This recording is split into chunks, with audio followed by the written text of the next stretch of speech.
নমস্কার, আমি সুশীল দত্ত।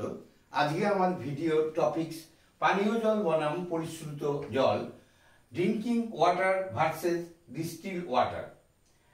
আমরা অনেকেই ভুল করি যে পরিশ্রুত জলকে পানীয় জল হিসাবে আমরা অনেক সময় বলে থাকি, কিন্তু পরিশ্রুত জল পানীয় জল সম্পূর্ণ আলাদা। পরিশ্রুত জল কেবলমাত্র অক্সিজেন এবং হাইড্রোজেন দ্বারা তৈরি এবং সেই জন্য এই পরিশ্রুত জলের গন্ধ, স্বাদ, বর্ণ কিছুই নেই।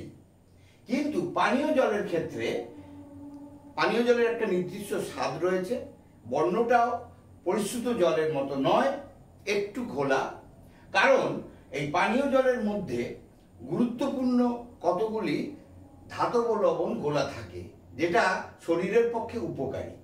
এখন এই পানীয় জলের যেসব সূচক থাকে নিরাপদ সীমা, সেই সূচকগুলোর নিরাপদ সীমা হচ্ছে: 1 পিএইচ 6.5 থেকে 8.5, টার্বিডিটি 1 mg থেকে 5 mg per litre, hardness 200 mg per litre থেকে 600 mg per litre, iron 0.3 mg per litre থেকে 1.0 mg per litre, fluoride 1.5 mg per litre, manganese 0.3 mg per litre, arsenic 0.01 mg per litre, TDS 500 mg per litre থেকে 2000 mg per litre, residual chlorine 0.2 mg per litre থেকে 0.4 mg per litre, আর dissolved oxygen 3 mg পার লিটারের অ্যাভাব।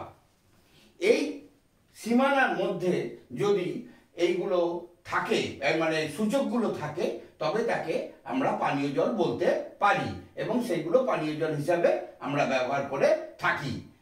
সুতরাং পানীয় জল আর পরিশ্রুত জল এক নয়, এটা সম্পূর্ণ আলাদা। পানীয় জলে আমাদের শারীরিক অনেক উন্নতি হয় এবং সেটা খুব গুরুত্বপূর্ণ, কিন্তু পরিশ্রুত জল খেলে কিন্তু তাতে সেরকম শারীরিক কত উন্নতি হয় না, কারণ তাতে কেবলমাত্র হাইড্রোজেন এবং অক্সিজেন থাকে। নমস্কার, আজকে এই পর্যন্ত।